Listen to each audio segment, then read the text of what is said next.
আসন্ন এডিসি নির্বাচনকে সামনে রেখে সারা রাজ্যের রাজনৈতিক সংগঠনগুলো সক্রিয় হয়ে উঠেছে। এই প্রচার কার্যক্রমের অংশ হিসেবে করবুক আইপিএফটি ডিভিশনের উদ্যোগে করবুক সাব জোনাল অফিস থেকে করবুক বাজার পর্যন্ত একটি বিশাল র্যালি অনুষ্ঠিত হয়। র্যালি শেষে করবুক বাজারে অনুষ্ঠিত হয় এক গুরুত্বপূর্ণ বাজার সভা। সভায় উপস্থিত ছিলেন আইপিএফটি কেন্দ্রীয় কমিটির সহসভাপতি সিন্ধুচরণ জমাতিয়া, কেন্দ্রীয় কমিটির সহ সম্পাদক ও মন্ত্রী শুক্লাচরণ নোয়াতিয়া, আইপিএফটি যুব সংগঠনের সভাপতি বিকাশ দেববর্মা, যুব সংগঠনের সহসভাপতি প্রণব ত্রিপুরা সহ দলের অন্যান্য শীর্ষ নেতৃত্বরা। সবাই 101 পরিবারের মোট 241 জন ভোটার আইপিএফটি দলে যোগদান করেন। দলের নেতৃত্বরা আশা প্রকাশ করেছেন এই নতুন সদস্যদের যোগদানের মাধ্যমে করবুক এলাকার সংগঠন আরও শক্তিশালী ও সুদৃঢ় হবে।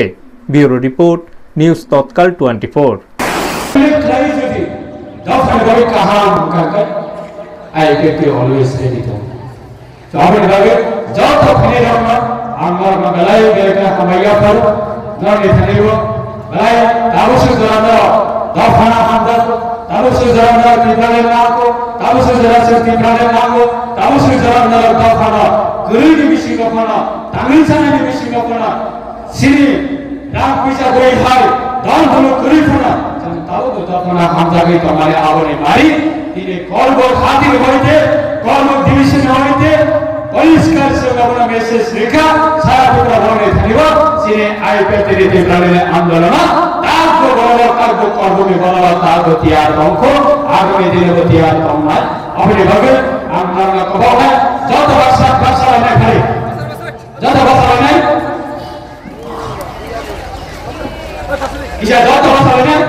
दिल्ली पार्लियामेंट बजट अधिवेशन चले गयो और मीडिया में डिस्कस मीडिया में विषय दिए सिले दफानी बड़ो जो दीपले नाम उनी नहीं जो खान पिसाले नहीं हरी दादा करे दिया प्लीज भाईजा हरी दादा भाई यार हरी हरी दादा भाई हरी जरा दीपले नाम रो जो जरा दीपले हम तो रो दीपले समय रो हरी प्लीज जाओ आया साथी में तुम्हारे उठे चल बाबा पैसा